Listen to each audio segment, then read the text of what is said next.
आज की दुनिया में एक दुखद सच्चाई है। जैसे जैसे लोग आधुनिक हो रहे हैं, वे अपने माता पिता और वृद्धों का सम्मान करना भूल जाते हैं। वृद्धाश्रम भरे जा रहे हैं, बुजुर्ग अकेलेपन में जी रहे हैं।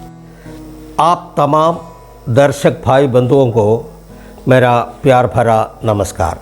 पिछले एपिसोड में हमने परिवार के विषय में चर्चा कर रहे थे। उसमें परिवार के बुजुर्ग महिला यानी माँ अपनी बेटियों को खरे उपदेश देने की बात बता रहे थे। उसके बाद पौलुस पतियों के लिए क्या उपदेश दे रहे हैं, इसके बारे में भी हमने देखा।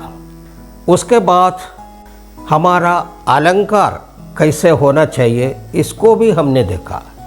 उसी बात को हम जारी रखेंगे और आगे को देखेंगे। व्यवस्था विवरण 22 अध्याय का 5 वचन में कोई स्त्री पुरुष का पहनावा ना पहने और न कोई पुरुष स्त्री का पहनावा पहने, क्योंकि ऐसे कामों को सब करने वालों तेरे परमेश्वर यहोवा का दृष्टि में घृणित है। इस वचन के द्वारा परमेश्वर हमें याद दिलाता है, हम किसी दुर्घटनावश पुरुष या स्त्री नहीं बने, बल्कि परमेश्वर की योजना से बनाए हैं। जब हम अपनी पहचान को बदलने या मिलाने का कोशिश करते हैं, तो हम रचयिता को चुनौती देते हैं। असली स्वतंत्रता ये है कि हम परमेश्वर द्वारा दी गई पहचान को स्वीकार करें और उसमें जीवन जिए। ये अपने जीवन में लागू करना चाहिए। हमें अपनी पहचान का सम्मान करना है, पुरुष हो या स्त्री। ये परमेश्वर का दिया हुआ वरदान है। हमें बच्चों को सिखाना है कि वे गर्व से दी हुई पहचान में जीवन बिताए। हमें समाज के छोटे विचारों से बचना है, जो कहता है कि लिंग यानी कि जेंडर बदला जा सकता है। कपड़े और बाहरी रूप केवल एक संकेत है, पर असली बात है हृदय की पवित्रता और परमेश्वर की आज्ञा का पालन। प्रिय भाई और बहनों, व्यवस्था विवरण 22:5 में हमें स्पष्ट रूप से बताता है कि परमेश्वर ने पुरुष और स्त्री को अलग अलग बनाया और उसकी योजना उत्तम है।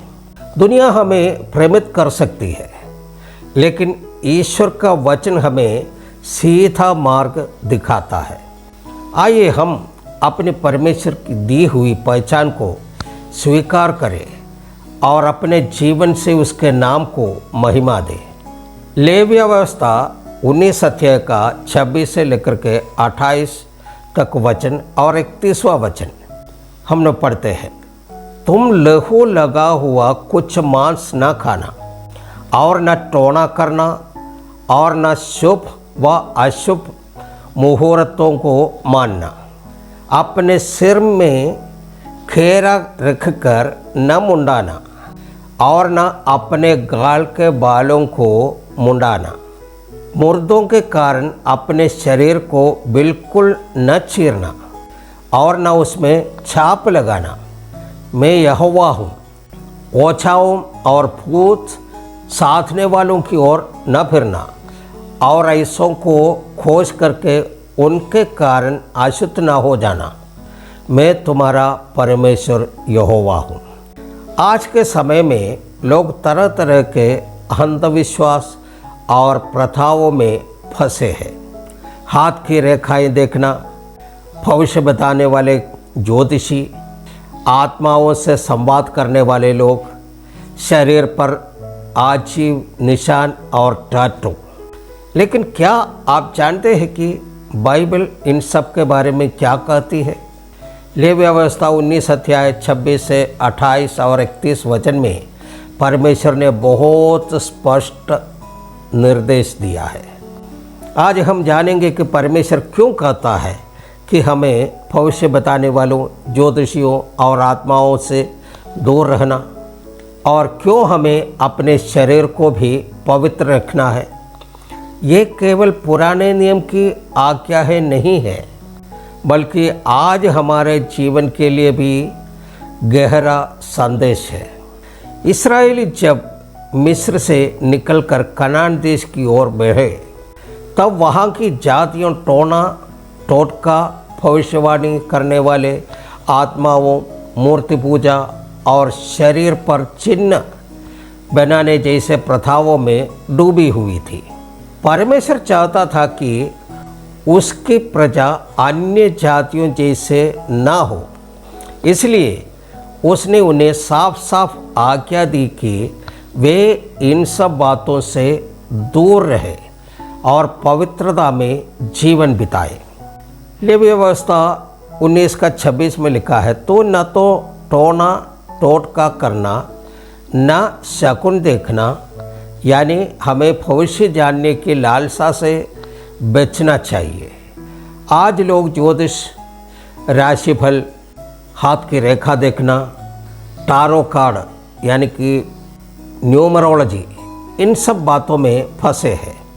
परमेश्वर चाहता है कि हम अपने भविष्य के लिए उस पर भरोसा करें, न कि मनुष्यों या अंधविश्वासों पर। लेवी व्यवस्था 19:28 में कहता है, तुम अपने शरीर को मरे हुओं के लिए न काटना और न अपने ऊपर गुदवाना, मैं यहोवा हूँ। प्राचीन मूर्ति पूजक संस्कृतियों में लोग मृतकों के लिए अपने शरीर पर कट लगाते और चिन्ह बनाते थे। ये आत्माओं को बुलाने और मूर्ति पूजा से जुड़ा हुआ बात है। परमेश्वर ने हमारे शरीर को अपनी महिमा के लिए बनाया है।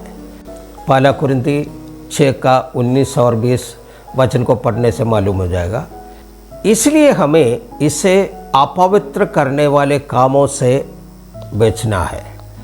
व्यवस्था विवरण 19 अध्याय 31 वचन में लिखा है, तुम ओछाओं और भावी बताने वालों के पास ना जाना, उनसे पूछना मत, ऐसे करने से तुम अशुद्ध हो जाओगे और तुम्हारा परमेश्वर यहोवा हूँ।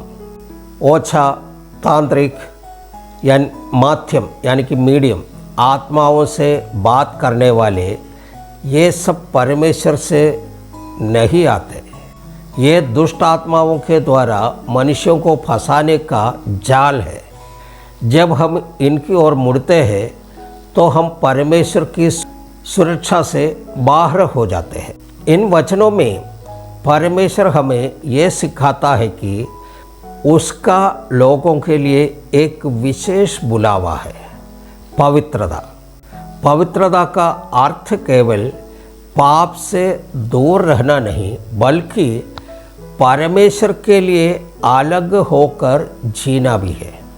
वो चाहता है कि हम अपने जीवन, अपने शरीर, अपनी आत्मा से केवल उसी पर भरोसा करें।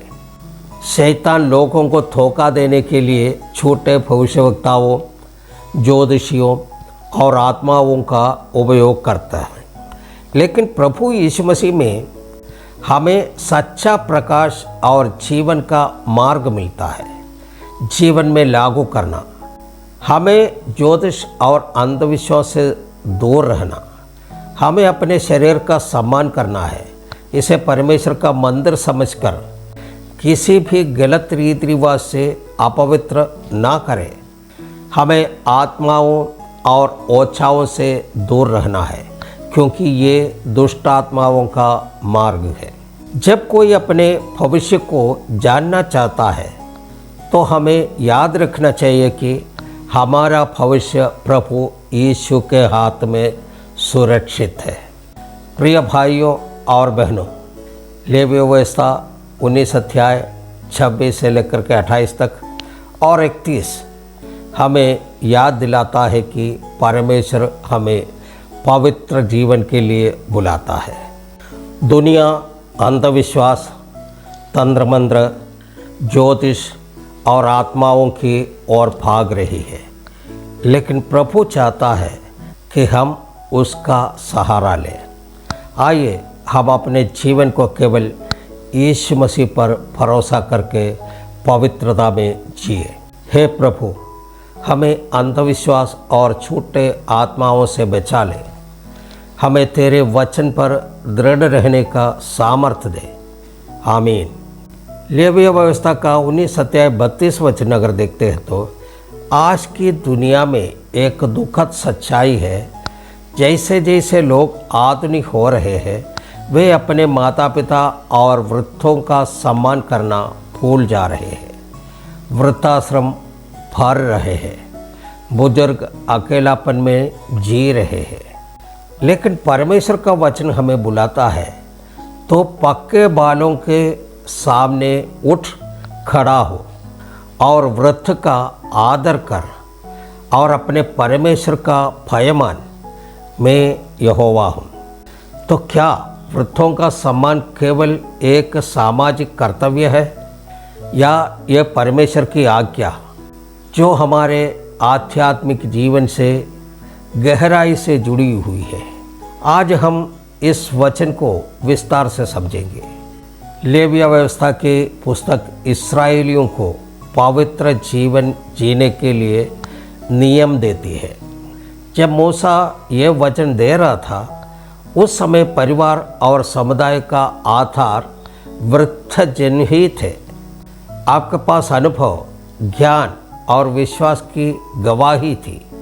इसलिए परमेश्वर चाहता था कि उसकी प्रजा वृद्धा को सम्मान दे, ताकि समाज में पवित्रता, अनुशासन और परमेश्वर का भय बना रहे। तो पक्के बालों के सामने उठ खड़ा हो। पक्के बाल उम्र और अनुभव का प्रतीक है। किसी वृद्ध के सामने खड़ा होना सम्मान और आदर का चिन्ह है।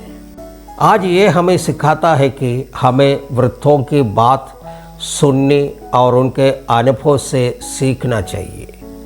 वृद्ध का आदर कर। वृद्धों का आदर करना केवल शिष्टाचार नहीं, बल्कि ये परमेश्वर की आज्ञा है। ये 5वीं आज्ञा यानी कि निर्गमन का 20 अध्याय 12वां वचन उसी का प्रतिध्वनि है। अपने पिता और अपनी माता का आदर कर, जिससे तेरे दिन उस देश में बैठे, और अपने परमेश्वर का भय मान। वृद्धों का सम्मान करना सीधे परमेश्वर के भय से जुड़ा हुआ है। यदि हम अपने सामने के वृद्धों का आदर नहीं कर सकते हैं, तो हम परमेश्वर के भय में कैसे चलेंगे? वृद्धों का अपमान करना परमेश्वर की योजना का अपमान है। परमेश्वर चाहता है कि हम सम्मान की संस्कृति को अपने जीवन में अपनाएं। जब हम वृद्धों का आदर करते हैं, तब हम ये स्वीकार करते हैं कि उनका जीवन अनुभव और विश्वास हमारे लिए वरदान है। यह हमें याद दिलाता है कि एक दिन हम भी वृद्ध होंगे और हमें भी अगली पीढ़ी से आदर चाहिए होगा। असली परमेश्वर का भय तभी प्रकट होता है जब हम मनुष्यों का आदर करना सीखते हैं, विशेषकर अपने बड़ों का। माता पिता और दादा दादी का आदर करें, उनकी देखभाल को बोझ न समझें। बुजुर्ग विश्वासियों से सीखें, उनके अनुभव को महत्व दें। वृद्ध लोगों के साथ आदर से पेश आए, चाहे वे परिवार के हो या अनजाने। अपने बच्चों को सिखाएं कि वे बड़ों का आदर करें। ये एक आध्यात्मिक विरासत है। प्रिय भाई और बहनों, लेवीय व्यवस्था 19 अध्याय 32 हमें एक महान शिक्षा देता है। वृद्धों का सम्मान केवल मानवता का कर्तव्य नहीं बल्कि ये परमेश्वर का आदेश है।